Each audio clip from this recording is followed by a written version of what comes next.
So ngayon mga idol, no, binasbasan pala ako lolo kiri ko dun mga idol.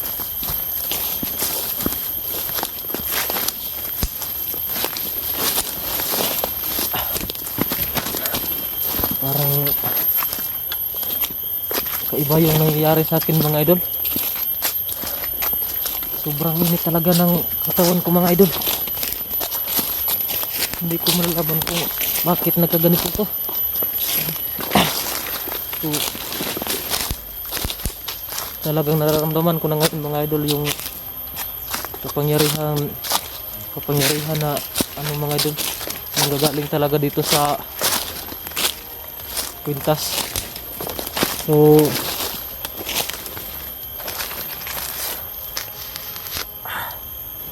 ngayon mga idol, tinanggap na raw ni Lolo Kiriko yung ano mga idol, yung ginawang alay mga idol. So talagang lubos talagang nagpapasalamat sa inyo si Lolo Kiriko mga idol, dahil daw sa walang awa nyo daw ang suporta sa kanya. Hindi nyo raw siya nakakalimutan mga idol, kahit siya ay matanda na mga idol, talagang nandyan pa rin daw kayo, walang sawang sumuporta sa kanya. So ano mga idol, talagang naiyak ako dun sa sinabi niya kanina mga idol. Hindi nyo raw siya pinabayaan. Sabi sa akin Lolo Kiriko mga idol na hindi nyo raw siya pinabayaan, nandyan pa rin daw kayo sumuporta sa kanya kahit siya matanda na. Nandyan pa rin kayo tumulong sa kanya. Hindi nyo raw siya kinakalimutan mga idol, kahit paano, kahit siya matanda na, nandyan pa rin daw kayo nagbibigay ng alay para sa kanya. So talagang ano mga idol, natutuwa talaga si Lolo Kiriko sa ibinigay niyong alay sa kanya mga idol. So may sinabi pa siya sa akin kanina mga idol na tungkol daw sa tungkod niya mga idol. Hindi ko alam kung ano yun mga idol, yung tungkol sa tungkod niya, kasi nawala daw. So sabi sa akin ni Lolo Kiriko mga idol,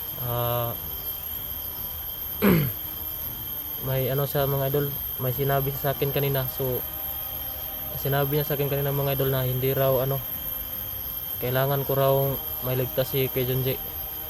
May plano raw, may sinabi sa akin na gagawin ko mga idol para makuha ko si Kuya Junji mga idol. So tutulungan daw ako ni Lolo Kiriko para makuha ko si Kuya Junji.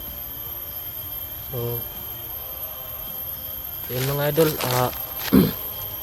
talagang nagpapasalamat talaga si Lolo Kiriko sa inyo mga idol, dahil hindi nyo raw siya pinabayaan kahit siya matanda na.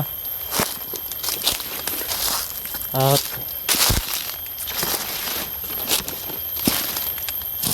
sabi sa akin ni Lolo Kiriko mga idol kanina,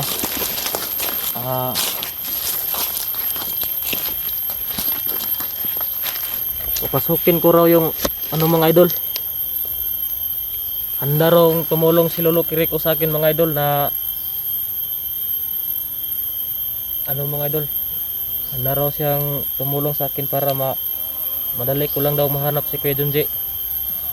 At may sinabi rin siya sa akin, may itinuro din siya sa akin kanina mga idol na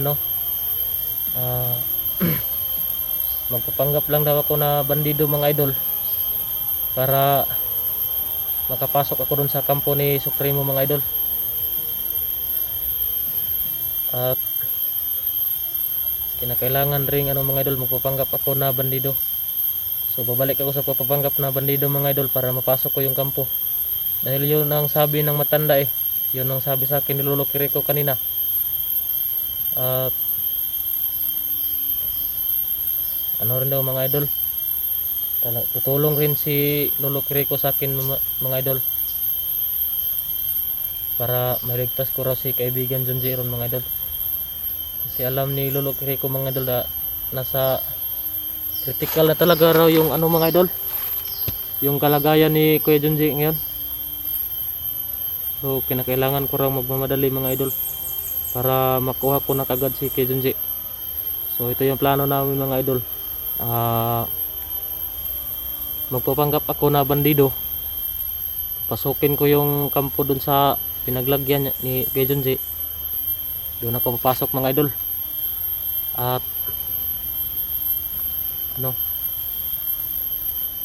so malalaman nyo rin yan mga idol kung ano ang plano namin ni Lolo Kiriko. So unang-una sa lahat mga idol, sabi sa akin ni Lolo Kiriko, lubos talaga raw nagpapasalamat siya sa inyo mga idol, dahil kahit paano, kahit siya'y matanda na, nandyan pa rin daw kayo sumusuporta sa kanya mga idol. So sabi sa akin ni Lolo Kiriko kanina mga idol,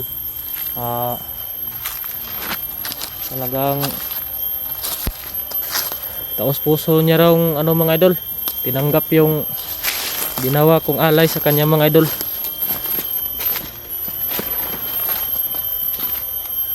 Talagang nagpapasalamat talaga si Lolo Kiriko sa inyo mga idol, na dahil daw sa inyo kahit pa paano mga idol, nabigyan niya siya ng alay. So, na parang naiyak ako dun sa sinabi niya sa akin kanina mga idol, mga tungkol dun sa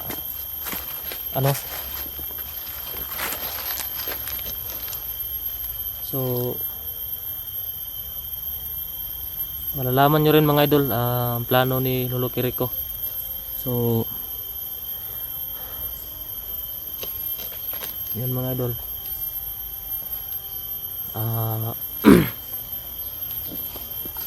muna ako dito mga idol, magmamasid muna ako dito sa paligid.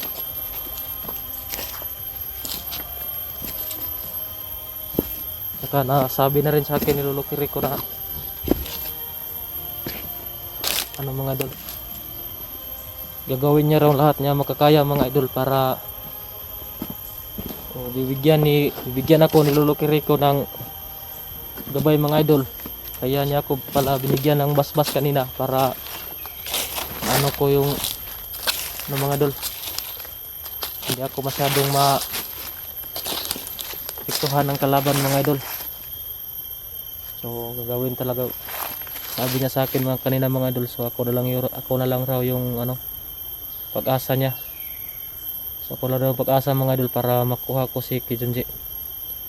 Kaya may plano kami mga idol. So panoorin nyo lang mga idol kung anong plano namin.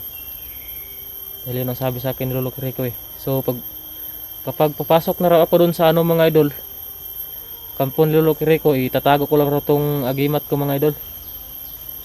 Ilalagay ko lang muna dito sa bulsa ko mga idol,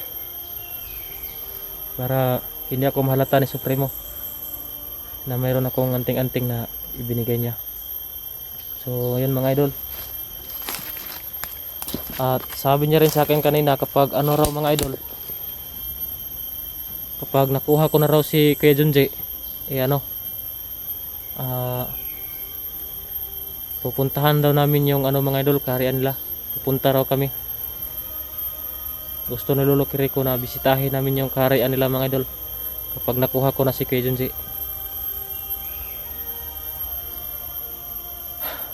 So salamat talaga sa inyo mga idol, dahil sa tulong nyo mga idol, nakagawa ko ng alay ngayon. So muli nang bumalik na yung lakas ng agimat ko mga idol. So nagpapasalamat din sa inyo si Lolo Kiriko mga idol, dahil tinulungan nyo raw siya. Wala raw kayong sawang sumuporta sa kanya mga idol. Kahit pa paano nakapagbibigay rin tayo ng mga idol, nakapagbibigay na tayo ng alay sa kanya. So yan, tuwang-tuwa yung matanda mga idol. So napasabi na rin sa akin ni Lolo Kiriko kanina mga idol na yung pinag-usapan namin kanina mga idol, ayaw raw ni Lolo Kiriko mga idol na mayroong ibang makarinig. So kailangan kong i-mute yun mga idol. hindi raw ayaw ni Lolo Kiriko mga idol na may makarinig daw na iba sa pinag-usapan namin kanina, kaya susundin ko na lang yung ano mga idol, yung gusto ng matanda na i-mute ko na lang yung ano mga idol pinag-usapan namin. Ayaw niya kasing mga idol na may makarinig na iba sa pinag-uusapan namin kanina mga idol. So yun mga idol, balak ko sanang ano mga idol, pupuntahan ko sana yung kampo ni Supremo doon mga idol. Unti-unti ko nang papasukin yun mga idol para makuha ko na si Kejunji. Dahil sabi sa akin Lolo Kiriko, nararamdaman niya raw mga idol na sobrang panganib na talaga si Kejunji mga idol. Talagang nasa bingit na raw ng kamatayan si Kejunji ngayon. So kailangan ko raw makagawa ng paraan. So yung plano namin ni Lolo Kiriko mga idol, sabi niya sa akin may plano raw siya. So malalaman nyo rin yan mga idol mamaya, dahil malalaman nyo rin mga idol kung anong plano namin ni Lolo Kiriko. So sa ngayon mga idol, huwag mamasid muna ako sa paligid mga idol, kasi delikado na, baka may nakasunod sa amin mga bandido. Dahil sobrang galit na talaga si Supremo ngayon mga idol. So ayan mga idol, pagpatuloy muna ako sa aking paglalakbay mga idol.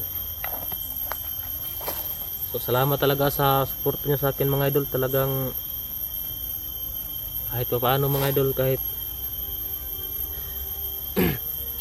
ganito lang ako mga idol, kahit isa akong bandido dati mga idol, nandyan pa rin kayo tumulong sa akin. Salamat talaga sa inyo mga idol. Ngayon lang ako nakasuot ng ganito mga idol. So salamat talaga sa tulong nyo sa akin mga idol. Sana ay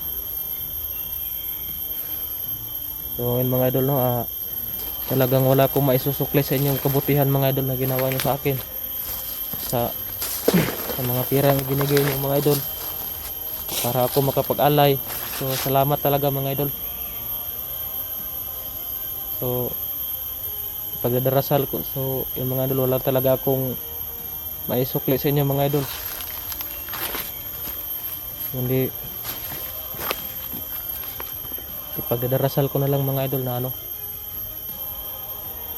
sana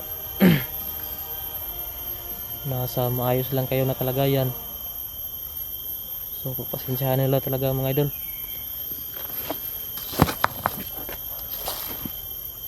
So ito ngayon mga idol, nandito ako ngayon sa may ilog.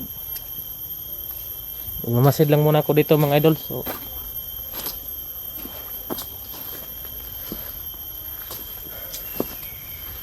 abangan nyo na lang yung plano ko mga idol. Abangan nyo na lang yung plano namin ni Lolo Kiriko mga idol. So